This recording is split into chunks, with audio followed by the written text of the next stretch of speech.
Në një ndeshje mjaft të rëndësishme të vlefshme për kreun e tabelës, ekipi tetovar Shkëndia ka zhgënjyer zemrat e tifozërisë shqiptare.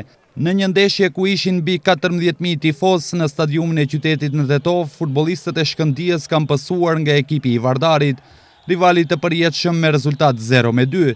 Me vetëm disa kanosje gjatë ndeshjes, ekipi i Vardarit arriti që të shënojë fitore, kurse gjatë tërë takimit Shkëndia kishte rastet, ishte afër golit, por nuk arriti.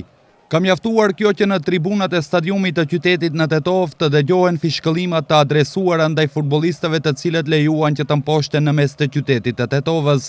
Ndeshja e sotme kishte disa ndërprerje që ka bërë të ketë edhe një vazhdim nga ana e referave, por duhet theksuar se në këtë takim fati nuk ishte në anën e Shkëndijës.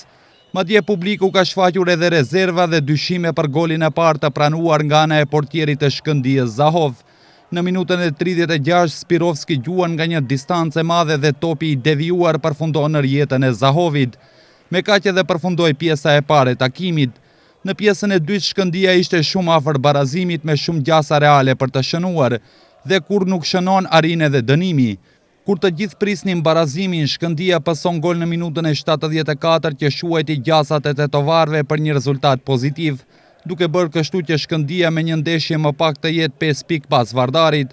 Ky rezultat shumë negativ ka dëshpëruar pamas tifozët të cilët para përfundimit të ndeshjes filluan të braktisnin stadiumin. Gjatë gjithë ndeshjes Shkëndia ka pasur përkrahjen maksimale si asnjëherë më parë të tifozërisë ballistët, të cilët gjatë tërë takimit kanë anuar pa ndërprerje duke përgatitur një atmosferë impozante, por ja që edhe kësaj radhe kundër Vardarit futbollistët dështuan që të na gëzojnë.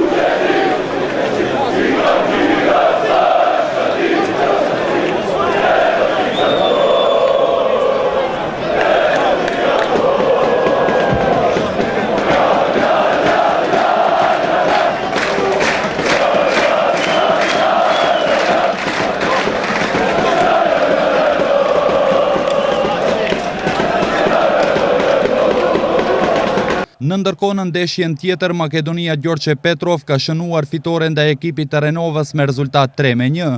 Në ndeshjet e tjera u arritën këto rezultate: Bregalnica Pelister 0-0, Pobeda Silex 1-1 dhe Rabotnički Shkupi 3-1.